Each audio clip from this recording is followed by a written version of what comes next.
안녕하세요. 오늘은 성북동 비둘기라는 작품에 대해서 공부를 해볼 거예요. 이 작품은 수능 특강에 연계된 수록된 교재로서 우리가 집중해서 봐야 될 작품이에요. 자, 이 작품을 들어가기 전에 간단한 배경 설명을 해보자면 이 작품은 1960년에서 70년대, 즉 산업화 도시화를 배경으로 한 작품이에요. 산업화와 도시화. 즉 이러한 사회적 맥락이 있기 때문에 여러분들이 잘 파악을 하시고 시를 감상하시면 더 좋을 것 같아요. 만약에 이러한 정보가 몰랐더라도 작품에서 보기로 제시될 가능성이 높으니 너무 이런 부분은 걱정 안 하셔도 됩니다. 자, 그러면 우리가 시 작품을 한번 분석을 해볼게요. 성북동 산에 번지가 새로 생기면서 본래 살던 성북동 비둘기만이 번지가 없어졌다.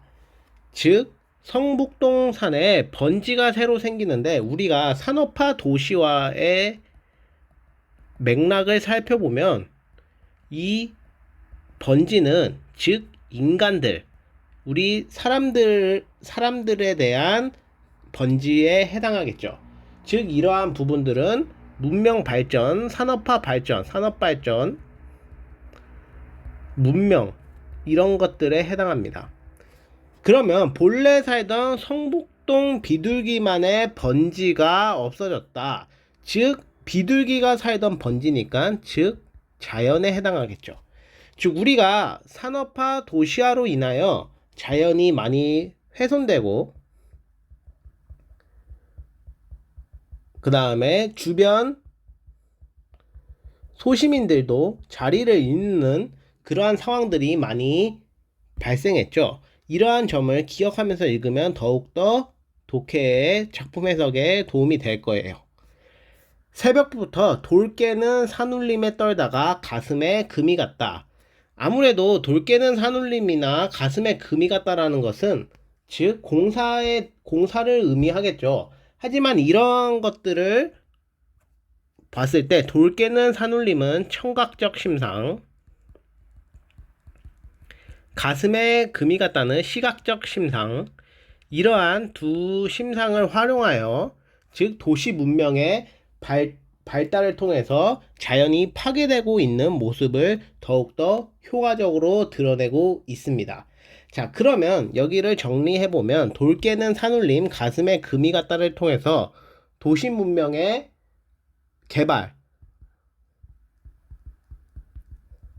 개발을 통해서 자연이 파괴되고 즉 성북동 비둘기의 터전이 사라짐을 의미합니다.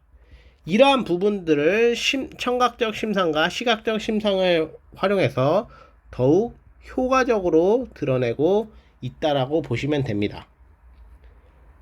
그래도 성북동 비둘기는 하느님의 광장 같은 새파란 아침 하늘에 성북동 주민에게 축복의 메시지나 전하듯 성북동 하늘을 한 바퀴 휘돈다. 자, 지금 성북동 비둘기는 지금 자신의 번지가 사라지면서 자신의 터전을 잃은 상황인데 그럼에도 불구하고 성북동 주민에게 축복의 메시지를 전하듯이 성북동 하늘을 한 바퀴 휘돈다락을 통해서 즉 인간과 함께하고자 하는 비둘기의 모습이 그려집니다. 자, 여기까지 이해가 되셨나요? 특별히 어려운 부분 없었죠. 하지만 우리가 파악해야 될 부분은 번지. 이게 번지가 새로 생긴다는 것은 도시 문명이 지금 개발되고 있으면서 비둘기의 번지, 즉 자연이 훼손되고 파괴되고 있다는 것을 인식하고 새벽부터 돌 깨는 산울림, 가슴에 금이 갔다. 이러한 감각적 표현을 활용해서 더욱 자연이 파괴되고 비둘기의 터전이 사라지는 것을 효과적으로 드러내고 있다. 그리고 성북동 비둘기, 즉 비둘기는 이렇게 자연이 파괴됨에도 불구하고 인간들과 함께하고자 하는 모습이 드러난다고 우리가 여기까지 파악을 할 수가 있었어요. 자, 그러면 이연을 한번 볼게요. 성북동 메마른 골짜기에는, 즉 지금 골짜기가 메말랐다는 것을 통해서 자연이 파괴되었다라는 것을 우리가 파악을 할 수가 있겠죠. 조용히 앉아 콩알 하나 찍어 먹을 널찍한 마당은커녕 가는 데마다 채석장 포성이 메아리 쳐서 피난하듯 지붕에 올라앉아 아침 구공탄 연기에서 향수를 느끼다가 산 1번지 채석장에 도로 가서 금방 따낸 돌 옹기에 입을 닦는다. 자, 여기를 보시면 지금 조용히 앉아 콩알 하나를 찍어 먹을 널찍한 마당은커녕 가는 데마다 채석장 포성이 메아리 쳐서 피난하듯 지붕 위에 올라앉아 있다라고 얘기가 나와 있죠. 이러한 부분을 통해서 즉 자신의 터전이 파괴되었다는 것을 다시 한번 얘기를 해주고, 즉 채석장 포성을 통해서 청각적 심상을 활용해서 이 또한 도시 문명의 파괴를 드러낸다라고 보시면 됩니다. 자, 여기까지 이해가 되셨나요? 자, 그러면 우리가 그 다음 행을 볼게요. 아침 구공탄 연기에서 향수를 느끼다가, 즉 자신이 잃어버린, 향수라는 것은 고향에 대한 그리움을 의미하는 거기 때문에 자신의 터전, 보금자리에 대한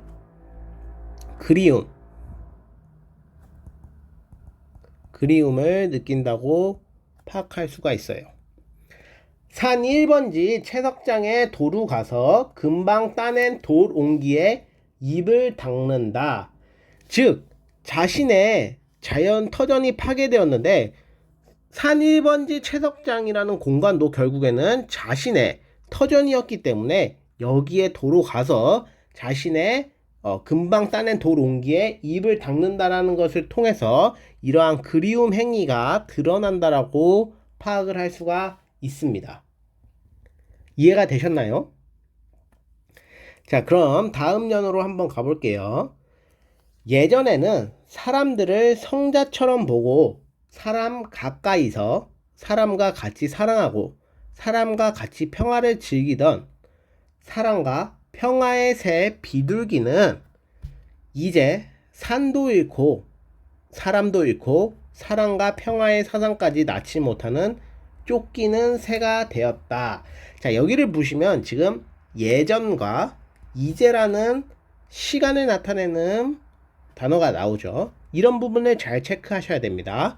자, 이러한 부분을 과거라고 보시면, 과거에는 지금 비둘기가 사람들과 같이 어울리고 조화로운, 자연과 인간이 잘 어울리고 조화로운 그런 모습이 보였다라면, 지금 현재에는 비둘기가 쫓기는 새가 되었다라는 것을 통해서 인간 문명, 도시 문명에 의해서 쫓기게 되었다. 즉 파괴되었다. 뭐가? 자연이. 이렇게 현재의 부분을 파악하시면 될 것 같습니다. 자, 여기까지 이해가 되셨나요? 자, 작품은 그렇게 크게 어렵지 않았지만 시험에 나올 요소나 조금 핵심적인 요소가 많아서 다시 한번 파란색으로 한번 우리가 정리를 해 봅시다. 자, 일단 여기서 비둘기에 대해서 비둘기가 어떠한 상징적 의미를 지니는지를 파악을 잘 하셔야 됩니다. 첫 번째로는 자연을 의미하는데, 지금 산업화 도시화에 의해서 파괴가 되고 있는 자연의 모습이 보이고 있죠. 산업화 도시화에 의해 파괴. 자, 두 번째로는 개발이 진행이 되면서, 즉 도시에서 밀려나는 변두리의 그런 소시민, 변두리의 소외계층이라고 보시면 됩니다. 자, 이러한 부분을 자연이라고 볼 수도 있고 변두리 소외계층이라고 해석을 해도 이 해석 맥락에서는 크게 어렵지 않으니까 여러분들이 기억을 하시면 좋을 것 같습니다. 자, 그러면 이러한 점을 우리가 잘 파악을 해두고 먼저 보시면 성북동산에 번지가 새로 생겼다. 즉 이 번지는 산업발전, 문명, 즉 산업화 도시화에 의한 개발이라고 볼 수 있겠죠. 하지만 본래 살던 성북동 비둘기의 번지, 즉 이 부분은 자연이 되었는데 산업화 도시화에 의해 파괴가 되었다라고 볼 수가 있죠. 자, 새벽부터 돌 깨는 산울림, 가슴에 금이 갔다. 이러한 감각적 심상, 감각적 표현을 활용해서 도시 문명이 개발되고 이러한 요소들이 자연을 파괴하는 요소라고 볼 수 있겠죠. 그러면 이러한 돌 깨는 산울림, 가슴에 금이 갔다. 밑에는 채석장 포성 이렇게 감각적 표현을 활용해서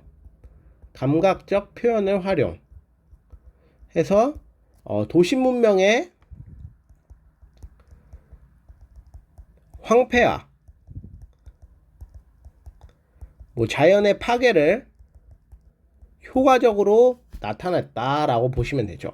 자, 우리가 많이 봤듯이 감각적 표현 이런 것들이 수능에서는 모의고사에서는 표현상의 특징으로 제시될 가능성이 있으니까 여러분들이 꼭 기억을 해주시면 좋을 것 같아요. 자, 그리고 밑으로 2연으로 내려가 보면 비슷하게 1년과 비슷하게 내용이 전개되지만 자신의 터전에 대한 그리움이 드러나는 비둘기의 그런 정서도 파악을 해 두시고, 그래서 그러한 그리움에서 나타나는 행동이 금방 따낸 돌 옹기에 입을 닦는다라는 것을 우리가 파악을 할 수가 있습니다. 자, 그리고 3년에서는 과거와 현재가 지금 대비되는 대조적인 모습이 보이는데, 이러한 모습을 통해서 과거에는 자연, 즉 비둘기라는 존재로 나타나는 자연이 인간과 잘 어울리고 조화를 이루었지만 현재에는 산업화, 도시화에 의해서 파괴되고 있다라는 점을 기억을 하면 좋을 것 같습니다. 자, 이해가 되셨나요? 자, 이 부분은 우리가 조금 더 왜 중요도를 강조하면서 봐야 되는 작품이냐, 바로 이러한 요소 때문입니다. 성찰. 자, 많이 들어봤을 거예요. 성찰. 즉 우리가 문학 교육과정에서 성찰이라는 이 단어를 아주 중요시합니다. 즉 여러분들이 작품을 통해서 성찰을 할 수 있어야 된다. 즉 이 작품을 읽고 여러분들이 이렇게 도시 문명의 개발, 산업화 도시화로 인하여 자연이 파괴되고 혹은 우리가 앞에서 봤듯이 소외 계층이 생겨나는 것을 통해서 우리가 이러한 점은 조금 고려를 하면서 혹은 잘못된 부분이 있으면 그것을 점검하면서 성찰할 수 있어야 되기 때문에 이 작품이 가치가 있다라고 볼 수가 있습니다. 자, 이러한 부분을 여러분들이 염두를 하면서 작품을 감상을 하셔야 됩니다. 그래서 여러분들이 앞으로 작품을 해석하고 감상할 때 이러한 요소들이 담겨져 있으면 아주 중요하게 다가가는 거니까 꼭 기억을 하면서 여러분들이 다시 한번 이 시를 복습을 하시면 될 것 같습니다. 자, 이해가 되셨나요? 자, 그러면 오늘 수업은 여기서 마무리하도록 하겠습니다. 안녕.